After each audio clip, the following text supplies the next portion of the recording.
3 corona महामारी के चलते लॉकडाउन लगते ही सब प्रवासी मजदूर अपने अपने घर चले गए। महेश अपने घर जा रहा था, बसें भी ना के बराबर चल रही थी।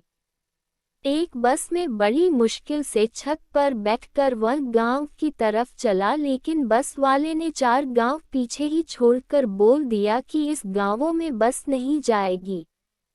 बस अब हनुमानगढ़ डिपो पर ही छोड़ दी जाएगी। सारी सवारियों वहीं उतर गई।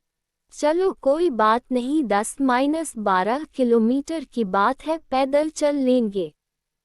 ये सोचकर सभी यात्री अपना सामान उठाकर चलने लगे। महेश भी अपने कंधे पर बैग डालकर अपने गांव की तरफ चलने लगा। काफी देर चलने के बाद अब शाम गहरी हो रही थी। उसके साथ चलने वाले ज्यादातर यात्री साथ लगते गांवों में जा चुके थे। उसका गांव अभी आगे था। आज पहली बार उसे लगा कि उसका गांव कितनी दूर है। वह धीरे धीरे चलता रहा। अब अंधेरा काफी हो चुका था। तभी रास्ते में उसे एक बूढ़ी औरत धीरे धीरे चलती हुई अपने से आगे दिखी। वह बोला, काकी, तू कहाँ जा रही हो? उसने बोला, बेटा मैं तो यही साथ के गांव में रहती हूँ, पानी लेकर आ रही थी। तूने कहाँ जाना, इतनी रात हो गई है? वह बोला, मैं मानगन खेड़ी में रहता हूँ, बस अब तो थोड़ा ही रह गया है। बूढ़ी औरत बोली, आजा, मेरा घर पास में ही है, कुछ खा ले फिर आगे चला जाना। बेटा, या सुबह चले जाना? नहीं, हम आप तो पहुंच जाऊंगा। बेटा कुछ खा ले, मेरा घर यहाँ सड़क के साथ ही है। बूढ़ी औरत ने बहुत ही प्यार से कहा। महेश थक भी गया था, उसे भूख प्यास भी लगी थी। प्यार भरे अनुरोध से वह इनकार ना कर सका और उसने कहा, ठीक है काकी।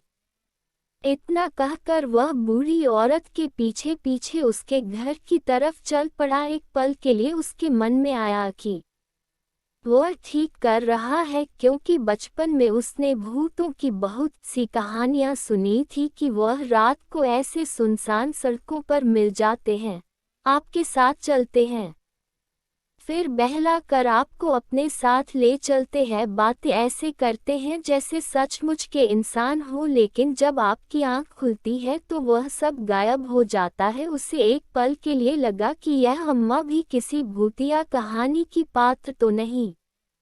अपने मन को समझा के और अपने डर को दूर करते हुए अपने को बोला, तू तो बस ऐसे ही सोचता है। लॉकडाउन की वजह से सब लोग अपने अपने घरों में फंसे हुए हैं, लेकिन गांव में अभी तक कोरोना का लोगों को पता भी नहीं है, इसलिए अम्मा को भी नहीं पता। वह पानी लेने जा रही थी। पानी लेकर आई है।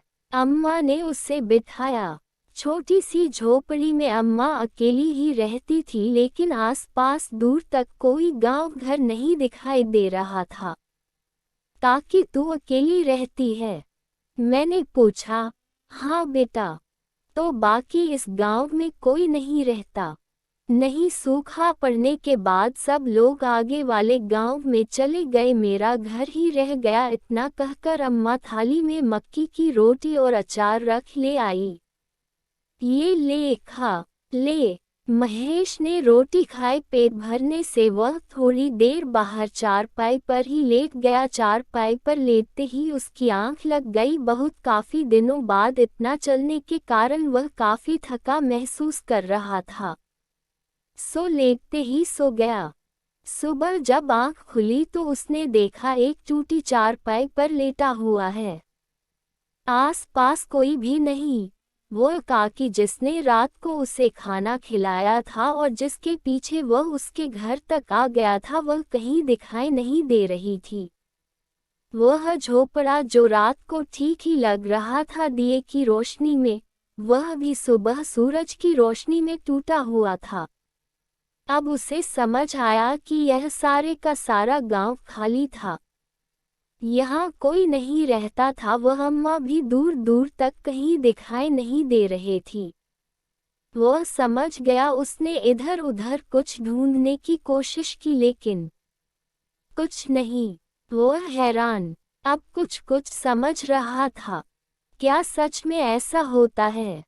चाहे अम्मा इंसान नहीं, भूत ही होगी, लेकिन फिर भी उसने मुझे खाना और पानी पिलाया। मैं उस वक्त डर रहा था, अकेले होने से वह रास्ते भर मेरे साथ रहकर हिम्मत बनी रही। दिल ही दिल अम्मा का शुक्रिया किया और अपना बैग उठाकर अपने गांव की तरफ चलने लगा। तभी पानी का घड़ा लिए अम्मा लौट आई। अम्मा, महेश ने हैरानी से पूछा, तू कहाँ गई थी अम्मा? और अपने दिमाग में बनाई कहानी पर झेप रहा था मन में, बेटा मैं पानी लेने गई थी। तू तो रात खाना खाकर सो गया था, फिर मैंने उठाया नहीं कि तू थका हुआ है, इतने कोस से पैदल चलकर आया है। बैठ, अब तू कुछ खाकर ही अपने गांव को जाना। नहीं अम्मा, अब मैं चलता हूँ। इतना कहकर महेश अम्मा के पांव छू के और उसका धन्यवाद करके अपने गांव की ओर चल पड़ा और अपने मन में जो उसने कहानी बनाई भूतों की, उस पर मन ही मन हंसने लगा। सच में यह मेरा डर ही था। इंसान का डर ही शायद भूतों को गढ़ लेता है। अगर आपको हमारी कहानी अच्छी लगी हो तो हमारे चैनल को लाइक, सब्सक्राइब और शेयर करें, और इस कहानी के बारे में आपकी क्या राय है हमें कमेंट में ज़रूर बताएं।